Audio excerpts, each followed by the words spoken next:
Record. Tardes.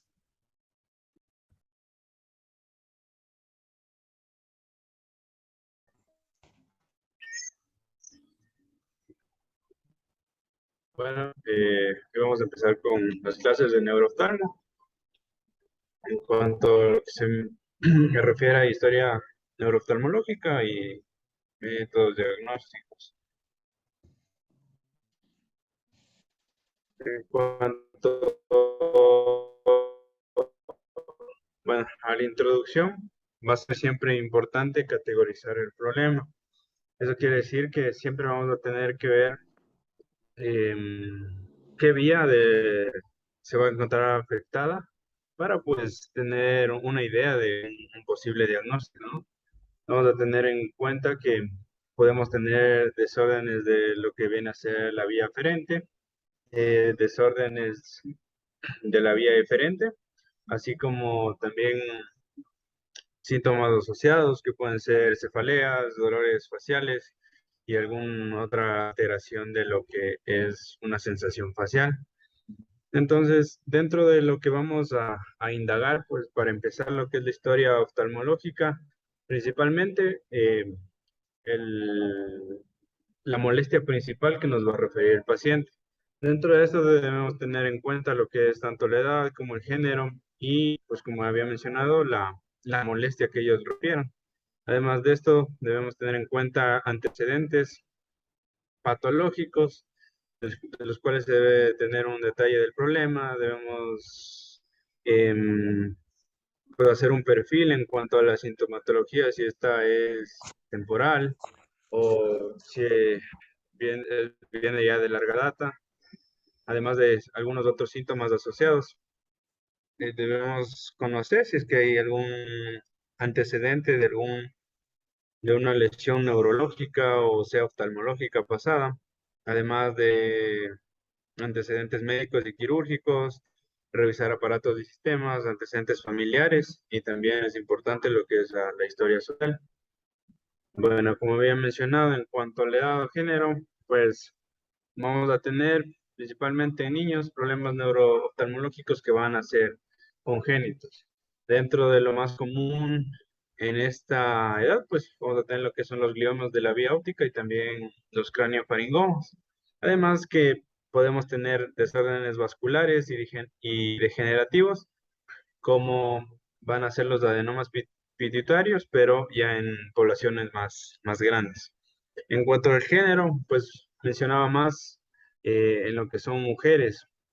Vamos a tener complicaciones oftalmológicas que van a estar asociadas siempre a lo que es un cáncer de mama, neuritis óptica, arteritis de células gigantes y también el síndrome de retracción de Duane.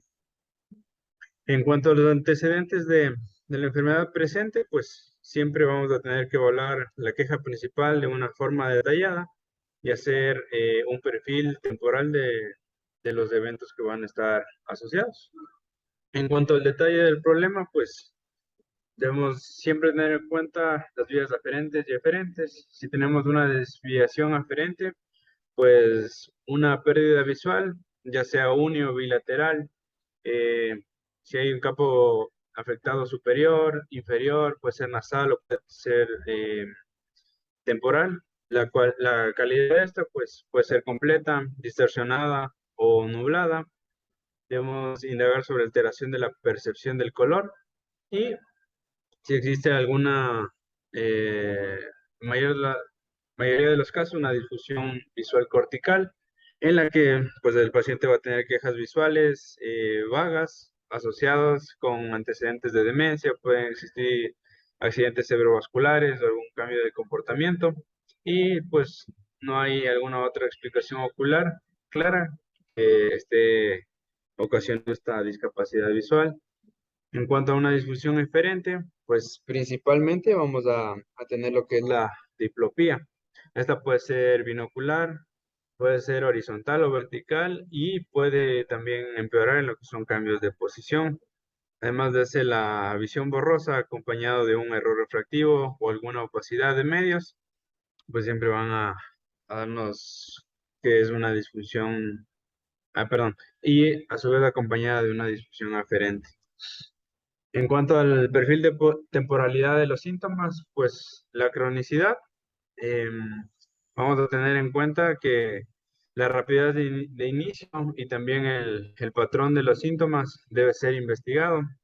Es por eso que vamos aquí también a ver la última vez que podía leer muy bien, la última vez que podía leer en letras pequeñas, también a su vez fotos antiguas que van a ayudar a evaluar algunos detalles.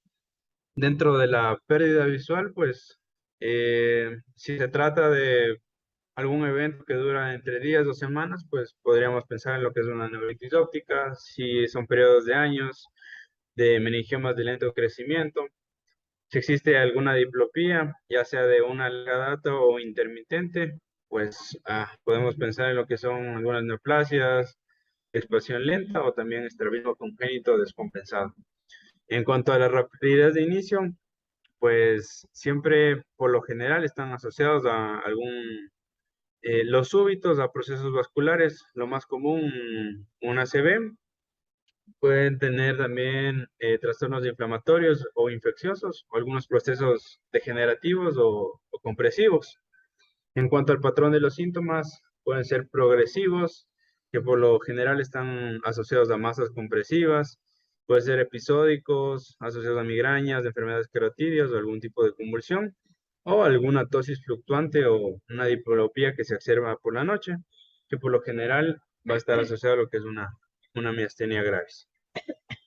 En cuanto a los síntomas asociados, pues síntomas neurológicos o generalizados que pueden no haber sido voluntarios al relacionar el problema con el problema ocular. Esto puede ser en cuanto a la cefalea, pues puede acompañarse de una migraña, una presión intracraneal elevada o lesiones compresivas, malestar general, fiebre, dolores musculares y cefalea de la mandíbula indican pues en ocasiones arteritis de células gigantes en pacientes ancianos con amaurosis fugaz o con pérdida visual franca. Si es que se ve acompañado de un dolor, puede ser típico de una neuritis óptica que de una neuropatía óptica isquémica. Puede presentar debilidad sistémica, disfagia y disnea que sugieren miastenia gravis en pacientes con algún tipo de tosis o de diplopía. Además de la diplopía, una disartria y ataxia, que pueden ser lo más común, lesiones de la fosa posterior. En cuanto a los antecedentes neurológicos y oftalmológicos, pues tenemos una enfermedad neurológica que puede ser una migraña, accidentes cerebrovasculares, ataques isquémicos transitorios, lesiones en la cabeza o convulsiones, o si es que alguna vez le realizaron algún examen de neuroimagen, o si es que el paciente ha tenido pues, problemas oftalmológicos pasados, ya sea una corrección previa de gafas, si ha tenido cataratas, glaucoma, estrabismo, ambliopía, o ha utilizado algún tipo de parche ocular o le han realizado algún tipo de cirugía. En cuanto a los antecedentes médico-quirúrgicos y por revisión de sistemas, pues los trastornos neurooftalmológicos van a ser complicaciones de enfermedades médicas subyacentes. Por tal motivo, se debe hacer una exploración cuidadosa y la documentación de la historia clínica y quirúrgica y de la revisión de aparatos de sistemas debe ser primordial. Es por eso que nunca debemos olvidar indagar sobre la hipertensión, diabetes, enfermedades de arterias coronarias, algún tipo de arritmia o alguna enfermedad valvular cardíaca, hipercolesterolemia y hacer énfasis en lo que es una enfermedad vascular periférica. Además de eso, tenemos que ver antecedentes de cáncer, algún trastorno reumatológico, el uso de inmunosupresores o también alguna enfermedad infecciosa que haya tenido. En cuanto a los niños, consideraciones especiales, pues antecedentes del embarazo de la madre, si es que ésta tuvo exposición a drogas o al alcohol o padeció de infecciones durante el embarazo, detalles del nacimiento, pues importante la duración de la gestación, el peso al nacer, las puntuaciones de Apgar que el niño tuvo y presencia de dificultades perinatales. Además de esto, es importante también la historia del neurodesarrollo, con especial atención en los hitos alcanzados de la función cognitiva, motor y del lenguaje. Pues la pérdida de algunos hitos puede demostrarnos lo que es un trastorno degenerativo. Además de eso, el retraso en el desarrollo con el logro lento de los hitos, pues puede darnos a pensar en lo que es una encefalopatía estática, lo más común por una hipoxemia. En cuanto a la historia social, pues consumo de drogas ilícitas, del tabaquismo y el consumo de alcohol, pues son considerados factores predisponentes importantes para lo que son los trastornos neurooftalmológicos. Eh, Como por ejemplo, el fumar va a ser un factor de riesgo muy elevado para lo que son enfermedades vasculares, mientras que el consumo de alcohol va a estar asociado con lo que es la neuropatía óptica. En cuanto a la ocupación del paciente, va a ser importante comprender cómo el problema que está sufriendo va a afectar pues a su vida cotidiana, a las acciones que la persona realiza en su trabajo. En cuanto a las estrategias diagnósticas, pues en forma esquemática, vamos a tener siempre que el deterioro de la visión tendrá una fuente en las siguientes categorías. Podemos tener tanto un desgaste ya sea visual óptica, macular, neural, una alteración en el quiasma o puede ser retroquiasmática. Como podemos apreciar en el ejemplo, pues algunas imperfecciones ópticas o de refracción pueden dar una visión de tipo borroso. Cuando ya tenemos una alteración macular, va a haber alguna distorsión en la percepción de los objetos y pues si es que hay una alteración neuropática, por lo general va a haber una alteración en lo que es la percepción del color de las imágenes, que por lo general va a ser más oscuro. Bueno, en cuanto ah, a un poco un esquema que nos van a permitir descartar las causas ópticas de la disminución de la agudeza visual, pues siempre que tengamos algún problema, el primer paso que debemos tener en cuenta va a ser corregir la agudeza visual hacia lo mejor posible. Y pues siempre vamos a tratar de utilizar lo que es el pinhole para pues valorar qué tipo de si existe o no una mejora. Si es que no existe una mejora, vamos a utilizar el test del cambio de luz, en el cual pues vamos a de igual forma ver cómo está la posición ocular, la motilidad eh, de los ojos, si existe alguna diplopía. Vamos a hablar pues poco a poco en cuanto a esto. Como había mencionado, pues el pinhole y el retinoscopio, pues siempre va a utilizarse en pacientes con trastornos mm, visuales que pensamos que puedan corregir. Es por eso que este va a ser un dispositivo de abertura reducida que va a mejorar lo que es la agudeza visual espacial en presencia de todas las posibles irregularidades ópticas, que van a ser las no opacas, como por ejemplo una catarata. Todos los defectos ópticos pueden ser neutralizados, al menos bueno, hasta cierto punto, y no solo las ametropías refractivas. Eso quiere decir, pues, irregularidades en la película lagrimal corneal, un astigmatismo corneal irregular, como el queratocono, fallas en la claridad del cristalino temprano, formación temprana de cataratas y opacidad capsular posterior después de una extracción extracapsular. Los errores de refracción, pues, se pueden verificar objetivamente mediante una retinoscopía y esto va a revelar lo que son perturbaciones de los medios refractivos. Así sea, pues, irregularidades sutiles. Mencionaba que los pacientes que tengan problemas de fotofobia, pues con este examen, el efecto reductor de la luz de la pequeña abertura puede, puede mejorar pues la imagen visual. En cuanto a si existe una alteración óptica, pues vamos a ver principalmente alguna mejora en lo que es la cartilla de Snell con algún dispositivo de apertura reducido, como el pinhole que ya había mencionado, y vamos posterior a investigar alguna de las siguientes causas. En primer lugar, pues, como había mencionado, la refracción. Siempre debemos de evaluar que la refracción esté correcta, sea adecuada, sea tanto la objetiva como la subjetiva. De ser necesario, vamos a utilizar lo que es una dilatación pupilar o cicloplegia. Con esto vamos a valorar de igual forma lo que es un astigmatismo corneal irregular o no detectado. En cuanto a alguna alteración corneal, pues principalmente lo más común van a ser conjuntivitis foliculares, que pueden presentar alteraciones del epitelio corneal de la retina, el cual van posterior a presentar lo que son alteraciones severas en la agudeza visual. La causa más común, pues alteraciones de la película lagrimal, que pueden estar causando alguna molestia. Como conocemos, la lágrima también es un lente. La superficie corneal, pues la interfaz refractora más fuerte del ojo, con alteraciones aparentemente insignificantes, pueden ser cicatrices corneales fuera del eje, distrofias o una película lagrimal rugosa, a veces tendrán un efecto severo en lo que es la agudeza sobre la cartilla de Snell.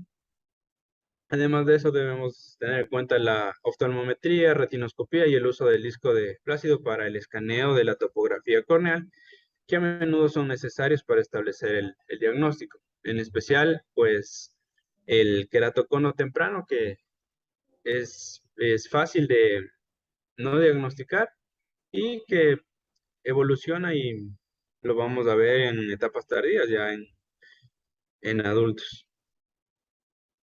Alteraciones lenticulares, pues lo más fácil de identificar van a ser siempre unas cataratas, pero además de esto vamos a tener problemas que van a agravar perdón, van a tener alteraciones que van a ser difíciles de diagnosticar a pesar de utilizar la lámpara de hendidura, como por ejemplo una pérdida sutil de la claridad de la lente, alguna nebulosidad temprana, hendiduras en la córnea, las densidades subcapsulares posteriores o algún tipo de interfaces refractivas irregulares en las lentes escleróticas nucleares, que pues estos van a presentar problemas que van a agravarse al disminuir la iluminación o puede ser aumentar el tamaño de la pupila. La principal queja de los pacientes pues va a ser una diplopía monocular, pueden ser sombras o imágenes fantasmas que son paralelas a contornos que están claramente definidos de alto contraste dentro de las imágenes. Este efecto fantasma pues puede estar causado por alguna falla en la claridad de la lente que puede mejorar con un pinhole. La prueba de la linterna oscilante, pues si ya se descartó el problema por refracción, pues vamos a utilizar este test que específicamente se puede utilizar si es que hay algún tipo de asimetría. Entonces, principalmente para este test vamos a pedir al paciente que se fije en un objeto distante en una habitación oscura. Vamos a utilizar un oftalmoscopio indirecto, o puede ser una linterna con una fuente de luz, iluminar los ojos por debajo del nivel de la línea de visión, angulado a unos 45 grados para permitir la visión sobre esto al paciente. Inicialmente ambos ojos se van a iluminar desde dos distancias separadas y se va a observar si las dos pupilas son iguales tanto en tamaño y si responden bien a la luz. Si no se encuentra una anisocoria, pues, y las pupilas responden bien al estímulo de este examen puede comenzar. Se va a iluminar un ojo individualmente con un intervalo de unos 2 a 3 segundos, en el cual la luz va a ser cambiada rápidamente entre ojo y ojo. Después de los 3 segundos, pues la luz va a regresar al ojo principal. En este vamos a tener unas respuestas pupilares variantes pero significativas. Durante las alteraciones, pues vamos a tener que la luz en el primer ojo iluminado, al regresar, va a provocar una constricción de la pupila que va a ser pequeño, pero va a ser evidente. En cuanto a esta prueba, pues debemos tener en cuenta que es una prueba simple, pero hay que tener cuidado en evitar algunos de los errores, como por ejemplo las variaciones en cuanto a la distancia y el ángulo de iluminación de un ojo en relación con el otro, las variaciones en el tiempo dedicado a la observación en un ojo relativo al otro, un estímulo que es demasiado brillante o un demasiado tenue, y también cambios en la fijación o acomodación del paciente durante la prueba. En cuanto al defecto pupilar aferente relativo, pues si ya pasamos el test de la linterna y si este detecta una anormalidad, pues vamos a concluir que estamos hablando de un defecto pupilar. Este va a ser relativo siempre y cuando el defecto sea detectado en comparación de un ojo con otro. Entonces, cuando las pupilas reaccionan lentamente o existe una transferencia más lenta, va a permitir una mejor dilatación y una mayor constricción al llegar al ojo contralateral. Para las pupilas rápidamente reactivas, por otro lado, pues debe hacerse una transferencia más rápida del estímulo que va a ser más útil. El brillo de la luz y la distancia del ojo pueden afectar el grado de constricción pupilar. Eso quiere decir que con un estímulo demasiado fuerte o brillante, este defecto pupilar puede ser sutil o podría pasarse por alto, ya que el esfínter pupilar siempre alcanzará su tamaño máximo independientemente del estado del sistema aferente. La prueba no va a ser válida si una o ambas pupilas no reaccionan a la luz o si hay una anisocoria significativa. Y hay que tener en cuenta que si la respuesta directa es mejor que la consensual, hay un defecto pupilar aferente relativo en el ojo contralateral. Pero si la respuesta es consensual, si la respuesta consensual es mejor que la directa, el defecto va a estar en el ojo ipsilateral. En Perdona que te cuanto, interrumpa aquí. Si quieres regresar a la otra diapositiva, perdona. Va. La verdad es que muchas veces, así como que tanta palabra, como que lo confunde a uno. Miren, pues, ustedes lo que tienen que hacer es ponerle una luz al paciente y la pupila, seguro, tiene que constriñirse, seguro.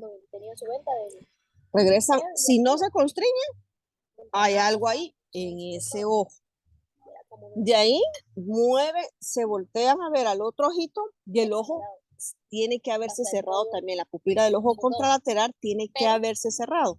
A eso se le llama reflejo consensual. Como estamos estimulando la pupila de un ojo, la pupila del otro también tiene que cerrarse. Si no se cierra, también hay defecto de parte de ese ojo. Ahora, si iluminamos uno y se cierra y el otro no se cierra, obviamente hay daño ahí. O sea, la pupila siempre tiene que cerrarse. Como les digo, a veces uno se pierde mucho, un poquito en que leer y como que memorizar. No, la pupila siempre tiene que constriñirse al ponerle la luz directamente e indirectamente, que es el consensual. ¿Sí? ¿Quedó más clarito así? Gracias, doctora. Sí, doctora. Gracias.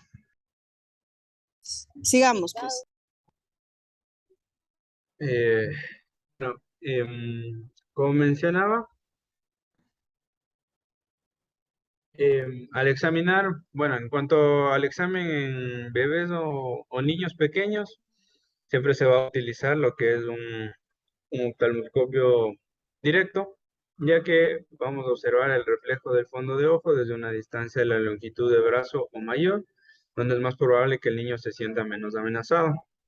Si existe un defecto pupilar aferente relativo, puede descartarse la presencia de una neuropatía óptica en el ojo contralateral. Esto es posible a un daño bilateral del nervio óptico mayor en un ojo que en el otro, o si ambos nervios ópticos están dañados en la misma, no habrá un defecto pupilar, pues, eh, detectable. En cuanto a los test comparativos de brillo y color, pues mencionaba que en un ojo con una neuropatía óptica verá una luz tan brillante como la hará su ojo contralateral no afectado. Eso quiere decir que los colores son en comparación similares, pero vistos como descoloridos o desaturados o más sanos con el uso de algún objeto pequeño y de color que se muestre a un ojo y luego al otro. Lo más fácil que mencionaba, pues la tapa roja de una botella de un midriático puede ser suficiente. O en algunos pacientes con enfermedades maculares que van a ver una luz tan brillante y los colores, al menos inicialmente, como normales. Y mira ahí. A su vez, los síntomas más importantes de la enfermedad macular son la metamorfosis y la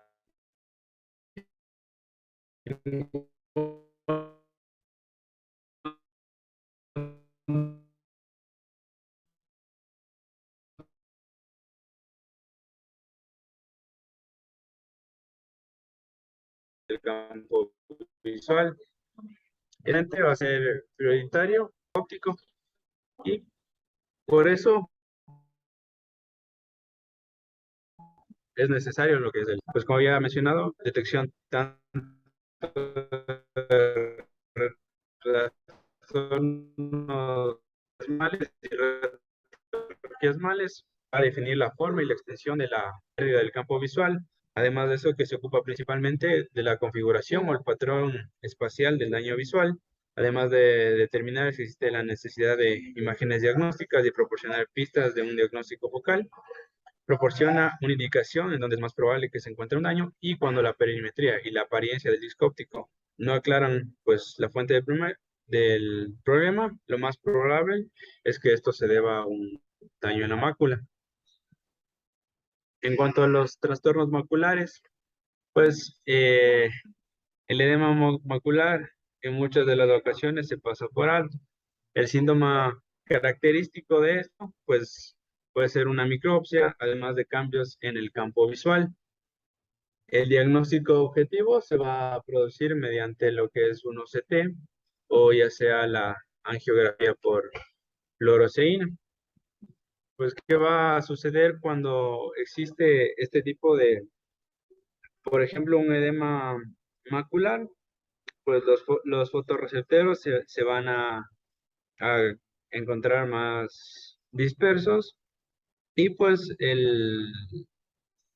la imagen que vamos a percibir va a caer en un número menor de fotorreceptores. Es por eso que la imagen se encuentra un poco más distorsionada.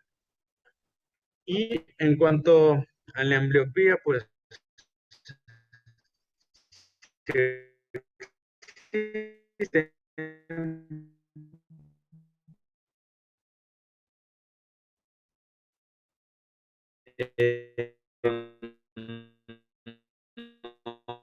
de pupilar relativa aferente. Eso mencionaba que se refiere a 0.6 unidades logarítmicas cuando se miden mediante filtros de densidad neutra.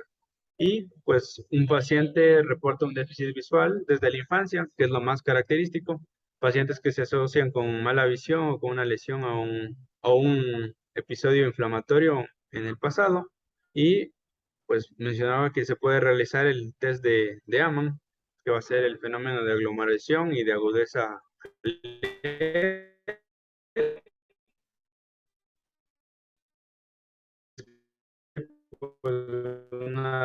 portal como si estuviese adaptado a la oscuridad.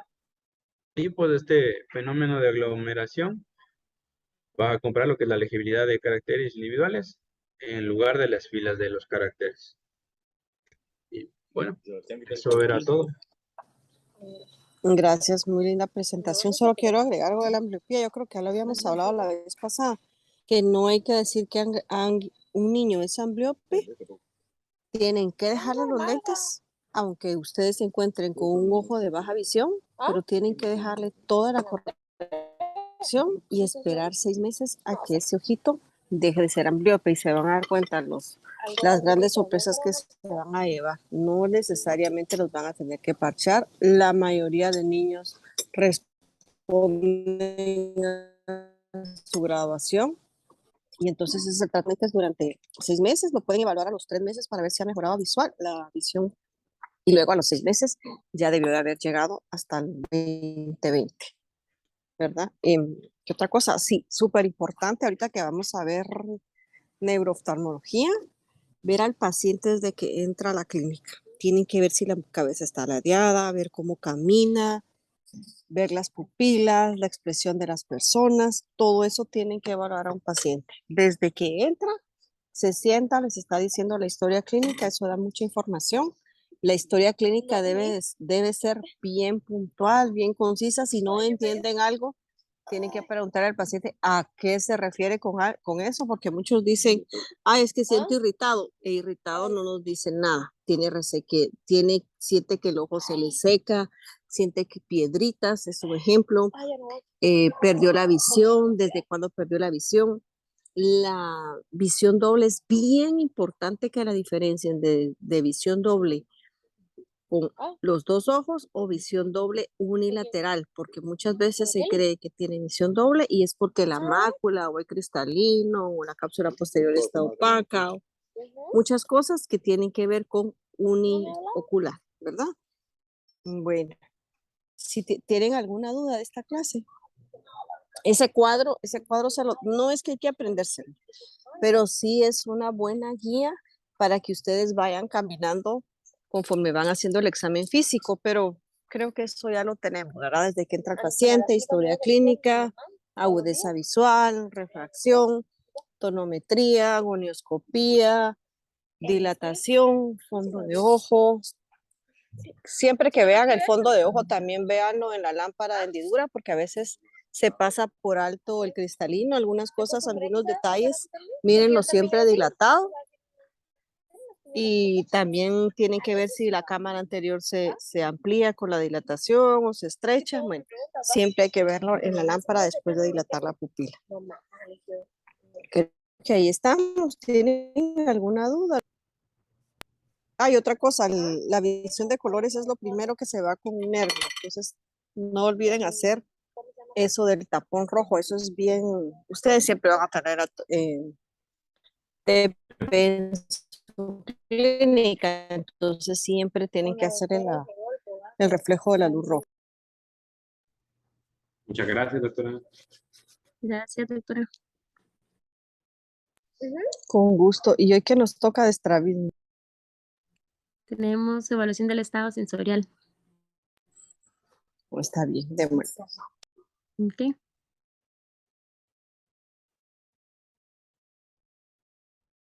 Dale.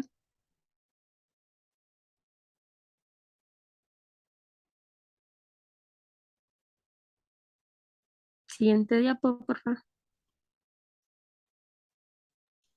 ¿Me escuchan? Y dale la siguiente diapo. Ya moví. Lo estoy moviendo, no se mira. Yo no miro. Está en la primera todavía. Ya moví 3, más bien. ¿Miran los demás algo? No, sigue en la primera. La portada de la primera, sí, ¿verdad? Sí. Me sale ahí que su función de compartir las pantallas está en pausa. No, ¿qué? Tendrás ahí, Andrés. Andrés, quita compartir, quita tu expo anterior. Y yo ya no estoy compartiendo, ya lo quité. Ahí está, ahora sí. Ujú. Bueno, vamos a comenzar con lo que es el microestrabismo.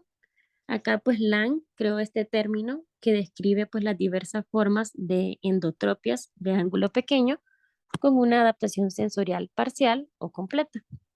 Luego Parks introdujo el término del que es síndrome de monofijación, que se describe pues como la ausencia de fusión bifoveal.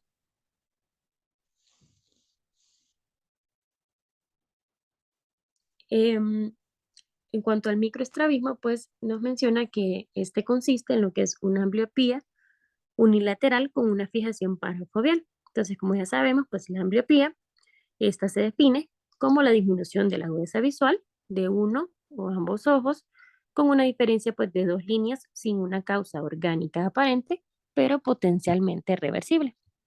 Y en cuanto pues a la fijación parafoveal, el paciente pues va a estar viendo al lado de la fobia o la foviola y crea lo que es un escotoma de supresión, que es donde donde se suprime la imagen visual.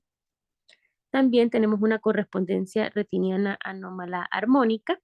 Esta pues consiste en una nueva correspondencia espacial de la fobia, de lo que es el ojo fijador, con el punto extrafoveal del ojo desviado en el que se proyecta la imagen de la fobia. También nos menciona una fusión periférica con amplitudes y hasta un 60% de estereoagudeza. Siguiente. En cuanto al cover test, este va a ser de manera característica negativo, ya que al tapar el ojo dominante, el ojo ambliope pues continúa fijando con los mismos elementos retinianos parafoveolares o parafoveales que recibe la imagen cuando ambos ojos están abiertos. Y bajo condiciones binoculares, pues existe una correspondencia retiniana anómala y el grado de excentricidad de la fijación en el ojo dominante tapado es igual al ángulo de anomalías con ambos ojos abiertos. Siguiente. La incidencia de este tipo de microestrabismo pues, es especialmente alto en aquellos pacientes con una ambliopía anisometrópica. Siguiente. Entonces, en cuanto al diagnóstico, este se basa en lo que es la medida de la agudeza visual, lo que es la visuscopía, el cover test, lo que es el test del prisma de cuarta base externa o interna y el test de correspondencia bifoveal. Siguiente. Vamos a comenzar con lo que es el visuscopio. El visuscopio, este es un oftalmoscopio modificado que proyecta lo que es una mira de fijación cercano a la mácula, como podemos ver en la imagen. El otro ojo pues se ocluye y se le pide al paciente que vea la mira y esto pues se va repitiendo varias veces para determinar así el tamaño del área de fijación excéntrica. Y como vemos acá en esta imagen, pues el visuscopio, que vemos acá como una estrellita, nos muestra lo que es una fijación en el ojo derecho de 2 a 3 grados nasal y ligeramente pues inferior a la foviola. Este visuscopio pues nos indica lo que es el punto del ojo con que el paciente está viendo. En este caso pues sería parafoviolar. Siguiente. Tenemos también el test del prisma de cuarta base externa. Acá pues con este test, como vamos a ver en la primera imagen, en la A, con este test pues no se observa ningún movimiento de los ojos cuando se coloca lo que es el prisma delante del ojo derecho, ya que la imagen pues ha sido trasladada por el prisma a un área del escotoma de supresión. Y ya como vemos acá en esta otra imagen, cuando se coloca el prisma delante de lo que es el ojo izquierdo, ambos ojos se mueven hacia la derecha porque lo que es el ojo izquierdo, este refija la imagen. Es decir, que esta es desplazada temporalmente por el prisma. Y el ojo derecho, pues este solamente le sigue, de acuerdo con la ley de Hering. Sin embargo, pues también el ojo derecho pues no realiza un movimiento fusional en la dirección opuesta, ya que no hay una estimulación de los elementos retinianos dentro del escotoma de supresión que provoque pues un impulso fusional.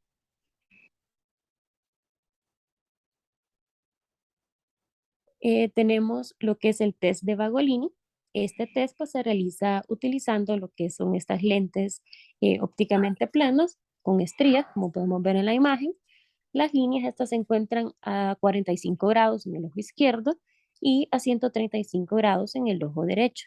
Más adelante pues les voy a hablar un poquito más de esta prueba.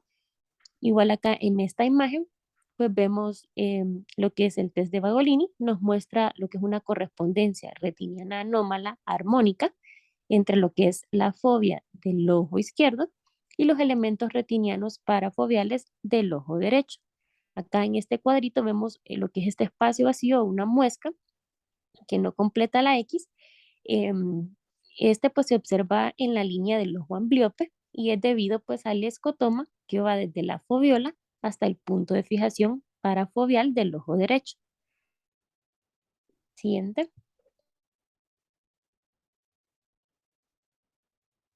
Tenemos también la fijación excéntrica bilateral. Esta es una anomalía poco frecuente que ocurre en aquellos pacientes con una ambliopía congénita en ambos ojos y también en pacientes con enfermedades maculares bilaterales de larga duración. Siguiente. Acá en esta imagen, pues la imagen A, podemos ver acá lo que es una endotropia bilateral en un paciente de 18 años, nos menciona el libro, con aparición del estrabismo al año y medio de edad. Ya en la imagen B, vemos que el ojo derecho pues permanece en posición endotrópica cuando se le ocluye el ojo izquierdo. La siguiente imagen, pues vemos el ojo izquierdo, este permanece también en posición endotrópica al taparle el ojo derecho. En la siguiente imagen vemos cómo el ojo derecho pues abduce bien en el examen de versiones y en la última imagen vemos cómo el ojo izquierdo abduce bien, o sea que en sí no hay un estrabismo. Siguiente.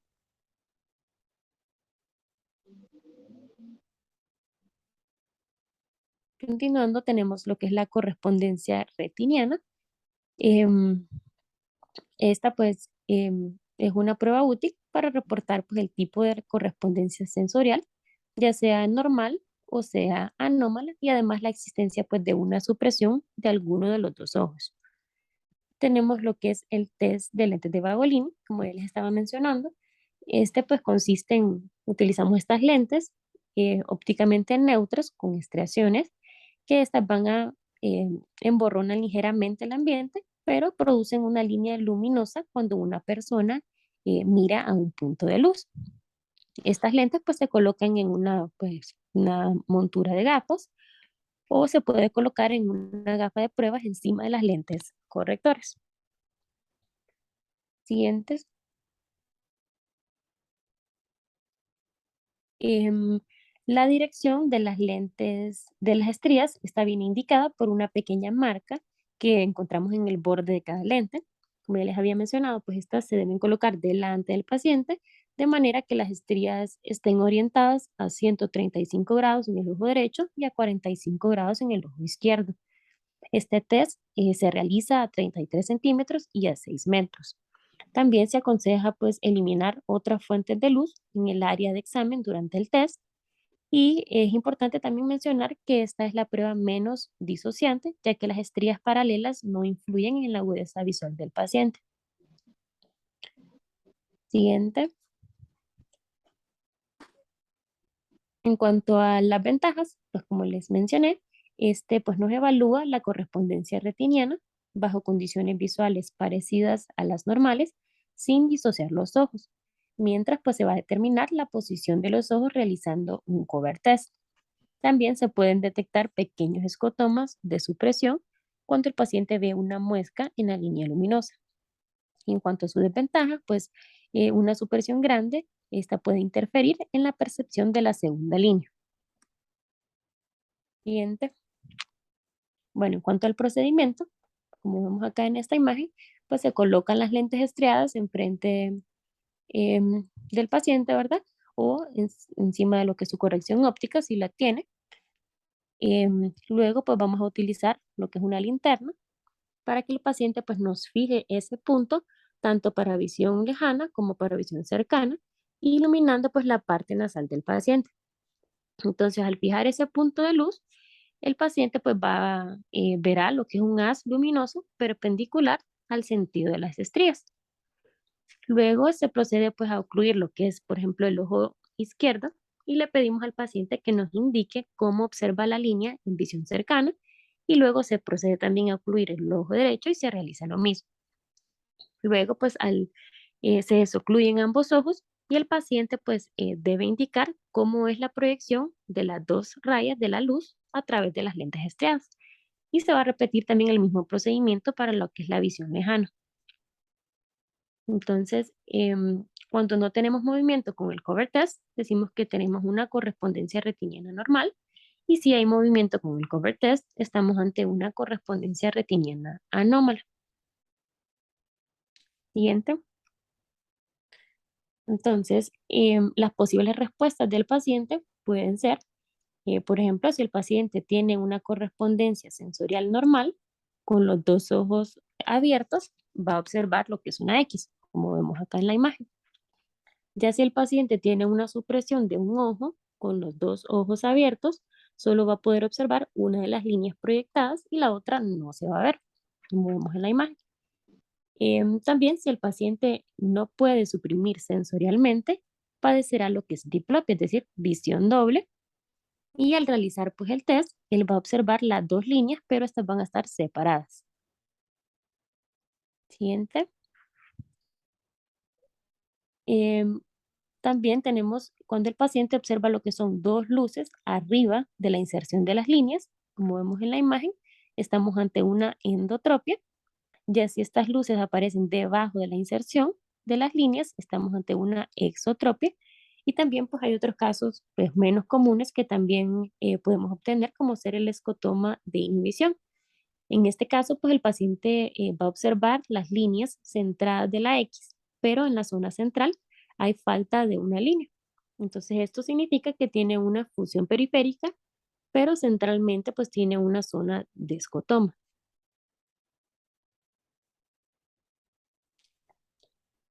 Continuando, tenemos el test de las posimágenes de Hering-Dielchowski. Estas posimágenes tienen muchas características de los objetos reales permaneciendo por un largo tiempo después de haber desaparecido el estímulo original.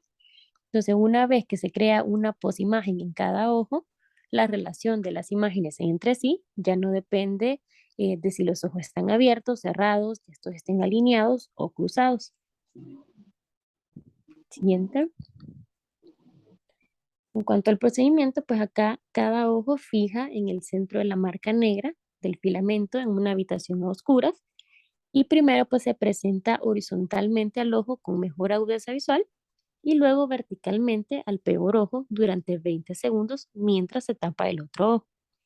Luego pues el paciente va a indicar la posición relativa de las dos marcas en el centro de cada fobia en el caso de una fijación central. Y pues la interpretación de este test depende del estado de la fijación. Siguiente. Tenemos lo que es la interpretación con una fijación central, como vemos acá en la primera imagen. Entonces, si durante el examen con el visoscopio, como vemos en la imagen A, se observa lo que es una fijación central, van a ser posibles estas siguientes interpretaciones de la B a la D. Entonces, en la imagen B, vemos cómo las dos fobias tienen una dirección visual común en una correspondencia retiniana normal. Entonces, en el cuadrito que vemos acá, el paciente ve las dos marcas superpuestas como una cruz. Ya en la imagen C, tenemos una correspondencia retiniana anómala. Acá, pues, las dos fobias no tienen una dirección visual común. Y en este caso, pues, un paciente con una endotropia derecha va a mirar lo que es la posimagen vertical desplazada hacia la izquierda, como vemos en el cuadrito de acá. Y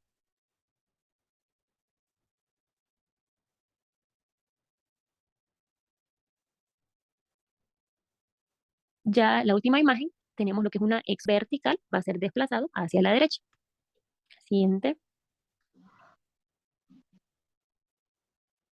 Ya en cuanto a la interpretación con una fijación excéntrica, entonces acá vemos que el visoscopio, el asterisco pues está situado en lo que es la retina nasal, entre la fobia y lo que es el nervio óptico. En este caso van a ser posibles estas siguientes interpretaciones, lo que es la B y la C. Entonces en la B tenemos una correspondencia retiniana normal, que esta pues se menciona que es muy raro en pacientes con una fijación excéntrica o cuando el ángulo de anomalía no es idéntico al grado de excentricidad, que ya es más frecuente. La posimagen, como vemos en el cuadrito, en el ojo derecho va a estar localizada de manera descruzada a la derecha. Y ya en esta imagen C, en estrabismos de ángulo pequeño, pues el paciente puede emplear los mismos elementos retinianos extrafoveales para la fijación, es decir, tapando el ojo bueno, y estos pues que han formado una dirección visual común con la fobia del ojo bueno bajo condiciones binoculares, es decir, una correspondencia retiniana anómala. Y el grado de excentricidad pues, de la fijación es por lo tanto igual al ángulo de anomalía. Y bajo estas circunstancias, pues la superposición de las marcas nos indican una correspondencia retiniana anómala, como vemos acá en el cuadrito. Siguiente. También tenemos el test de Coopers. Este pues determina si las dos fobias tienen direcciones visuales comunes o diferentes, y cuando hay una fijación excéntrica, permite pues analizar cuantitativamente el ángulo de anomalía. En cuanto a sus ventajas, este pues permite determinar el ángulo de anomalía con una fijación excéntrica, y la desventaja que la naturaleza disociadora de este test puede inducir errores, y una supresión profunda puede prevenir que el ojo ambliope vea el asterisco del visoscopio. Siguiente. En cuanto al procedimiento, pues acá el paciente fija con el ojo normal en la luz central de la escala de Maddox a través de un espejo plano, el cual pues para conveniencia del examinador, este se gira de tal manera que el ojo ambliope mire de frente. Luego se proyecta el asterisco del visoscopio en la fobia del ojo ambliope, y la figura o número en la escala de Maddox donde el paciente vea el asterisco nos va a indicar el ángulo de anomalía. Siguiente. Acá pues tenemos la representación pues esquemática de la preparación del test. Esta sería la escala de Maddox que vemos acá con números. Entonces, si el test se realiza a 5 metros de la escala de Maddox, las figuras grandes pues van a indicar el ángulo de anomalía, y las figuras pequeñas pues son válidas para una distancia de 1 metro. Entonces, de este paciente tiene lo que es una fijación excéntrica en el ojo derecho, y acá lo que es la letra E que vemos en la imagen A, esta pequeña, nos va a indicar el área de fijación. Entonces, ya en lo que es esta imagen B, vemos que el paciente mira el asterisco en la tablita. Vemos que el paciente ve el asterisco en la luz central de fijación de la escala de Maddox. Y acá en el esquema vemos que las dos fobias tienen una dirección visual común, indicando lo que es una correspondencia retiniana normal. Ya en la imagen C, en la escala de Maddox, vemos que el asterisco aparece en lo que es el número 4, en la línea horizontal de esta escala, por lo que acá vemos que las dos fobias tienen direcciones visuales diferentes, indicando una correspondencia retiniana anómala. Y el ángulo pues, de anomalía en este caso sería de 4 grados, como nos indica la escala de Maddox. Tenemos lo que es el test de la posimagen monocular. Esta se usa para determinar lo que es el tipo de correspondencia retiniana, para medir el ángulo de anomalías en pacientes con fijación central y excéntrica, y también determina lo que es el grado de excentricidad en fijaciones no foveales. Siguiente. En cuanto al procedimiento, pues acá mientras se tapa el ojo desviado, se crea una posimagen por encima y por debajo de la fobia del ojo fijador. Luego se pasa el oclusor al ojo fijador, mientras que el ojo desviado fija en la luz central de la escala de Maddox. Luego se le va a pedir al paciente que indique la posición de la posimagen vertical respecto a la luz de la fijación, y la posición de la posimagen vertical en el espacio subjetivo indica lo que es la dirección visual principal de la fobia del ojo director, que ahora pues se encuentra tapado. Siguiente. Bueno, acá tenemos lo que es esta imagen, cómo se forma lo que es una posimagen vertical en el ojo derecho.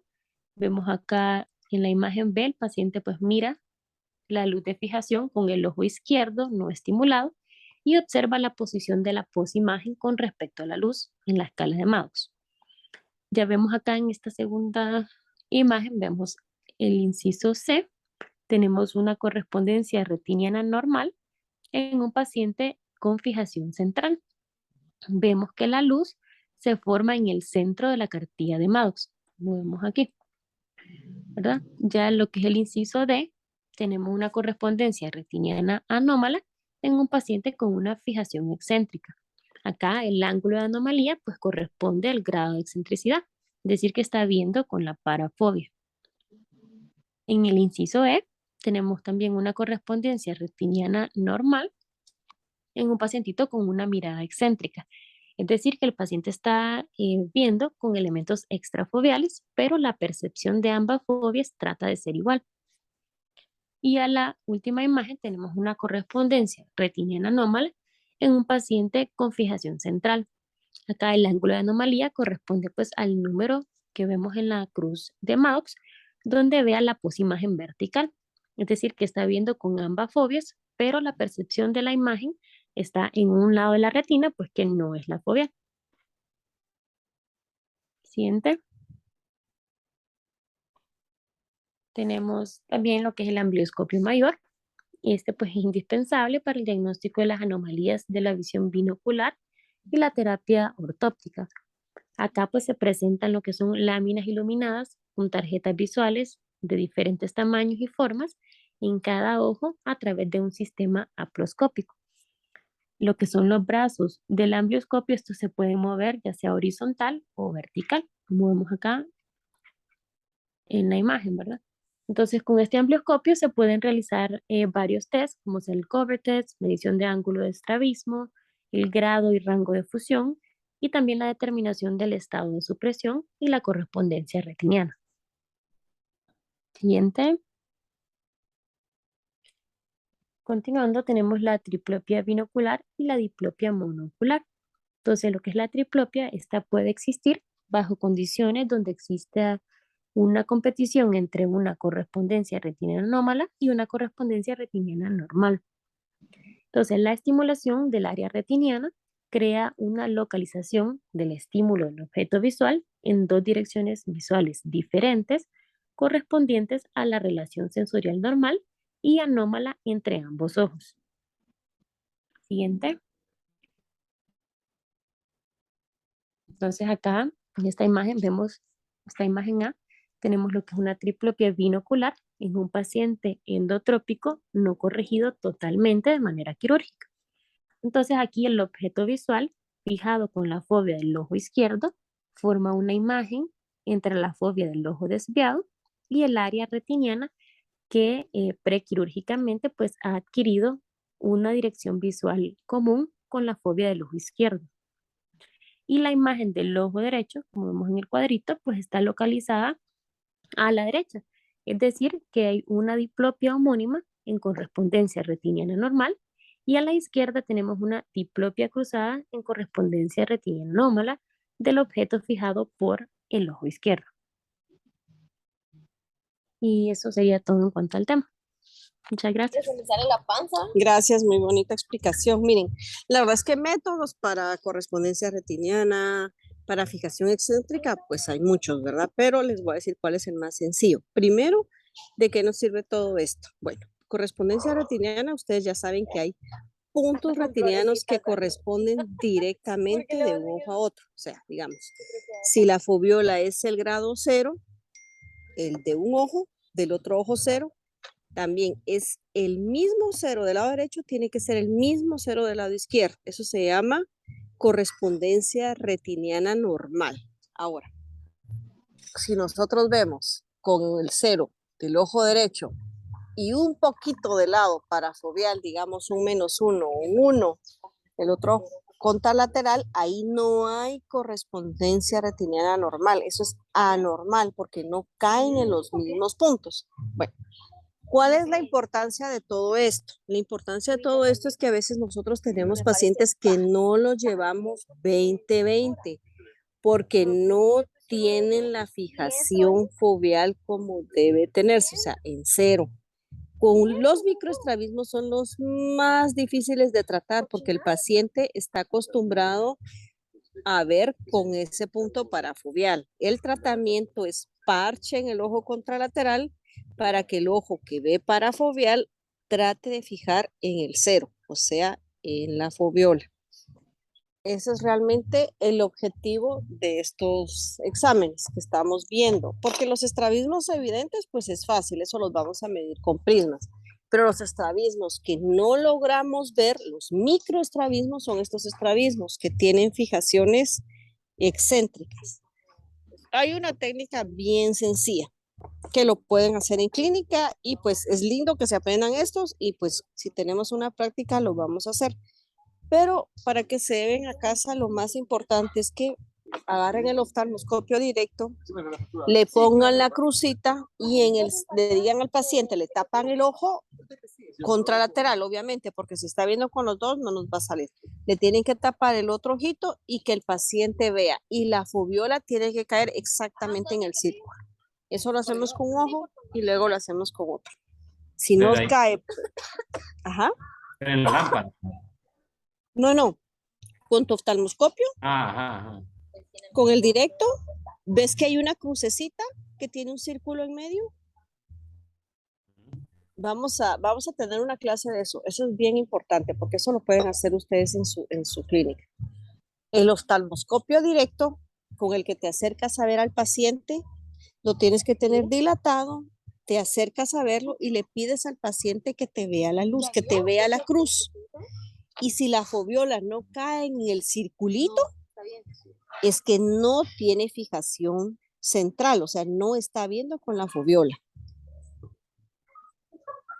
Tapas el otro ojo y hacemos lo mismo. Entonces, si ahí ya diagnosticas tu fijación excéntrica, ya diagnosticas tu microestrabismo y ahí ya lo tratas. Esa es la razón por la cual no llegaste al 20/20 al paciente.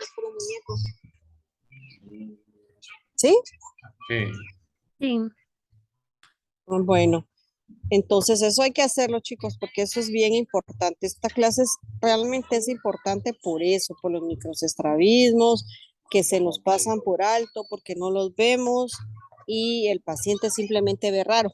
Aquí en Guatemala les dicen que están mareados y no están mareados, lo que tienen es visión doble, pero no se han dado cuenta que ven doble. Eso ustedes lo tienen que diagnosticar. No sé si tienen alguna duda, alguna pregunta. Ya ese visuscopio no se usa, ¿va? O ¿Perdón? el visuscopio lo siguen usando ya. Bueno, yo no he visto. Pues fíjate, lo que pasa es que ya la gente ya prefiere comprar OCT y esas cosas. Sí. O sea, gastar en eso, la verdad es que no vale la pena. Si tenés un examen tan sencillo como el que te estoy diciendo, no vale la pena estar gastando en eso, ¿verdad? Eso, pues, que te digo yo, los que se dedican tal vez a estar tratando ambliopías así bien profundas, los optometristas, pero realmente tú como oftalmólogo no vas a gastar tu tiempo en eso, ¿verdad? O sea, tú lo que tienes que diagnosticar es una fijación excéntrica y con lo que te estoy diciendo, pues es suficiente. Es bonito aprender todo eso, ¿verdad? Porque de repente alguien en la calle le pregunta a uno y uno no sabe, así como en la luna, ¿y esto qué es? Es como, ¿cómo se le dice esto? Cultura general en oftalmología, pero en realidad ya no se usa. El último que estábamos viendo, nosotros en el Rodolfo Robles tuvimos uno viejísimo y la doctora nos puso a practicarlo para juntar la jaula con el tigre que esté adentro. Entonces, en un ojo veías el tigre y en el otro la jaula. Entonces, tu idea era que lo juntaras y ahí íbamos viendo realmente la distancia, pero hay métodos tan modernos ahora. De hecho, la fotografía de fondo de ojo te da muchísima información. Era lo que les estaba explicando. Hasta se ve el ojo en ciclo, se ve cíclico, o sea, se ve si está en cicloversión o excicloversión, tú ves el nervio óptico cómo se mueve. Sería bueno que uno de ustedes se tomara fotos y los podemos analizar. Fotos de fondo de ojo. Tantas cosas que podemos hacer, lamentablemente no tenemos tiempo, pero pues cuando ustedes quieran, pueden tomarse alguien ahí fondo de ojo y me llegan ahí a hablar cuando esté viendo pacientes. Con mucho gusto les dedico ahí su tiempecito para explicarles todo eso, ¿verdad? Y también pueden llegar y con el oftalmoscopio directo les puedo enseñar cómo ver la fijación excéntrica, ¿verdad? Sí. Ahí Gracias, llegamos. doctora. Una doctora, ¿Perdón? podría Ahí ser. le llegamos. Va, ustedes me dicen, yo ya saben que este lunes sí no puedo porque voy a la antigua, en la mañanita, pues ahora No, pero en en la la tarde tarde, sí estoy. después de la consulta, Ahí estoy, seguro una que sí. media hora. Sí, claro, claro que sí. Gracias. Así que aprovechen, aprovechen. Sí, pues. Gracias. Bueno, a mí me encanta la neuro, la verdad es que es una de las cosas tan apasionantes la neuro porque te da, no es solo el ojo, sino que es medicina interna. Entonces, lo único que tiene el estrabismo, el neurooftalmo, oftalmología pediátrica es que no tenemos tanta cirugía y la verdad es que eso es lindo. Pero la verdad es que si manejan todo esto que les estoy diciendo, les va a ir súper bien en la clínica, porque hay médicos que no pueden poner prismas, entonces, que no saben ver fijación excéntrica, que se les pasa por alto eso. Entonces, esta especialidad es bien bonita porque de verdad que sabes mucho de todo. Lo único es que no operamos, pues, pero pues tanto como opera retina, segmento, que es lo que yo sé que a todos les gusta, pero bueno. Ujú. Bueno, chicos, que tengan un Bueno, lindo fin de semana. Hoy sí nos alargamos un poquito, pero creo que aprendimos bastante, ¿verdad? Sí. Gracias, sí, doctora. gracias, Gracias, doctora. doctora. Buenas noches. Bueno, un gusto, buenas noches, nos vemos, adiós.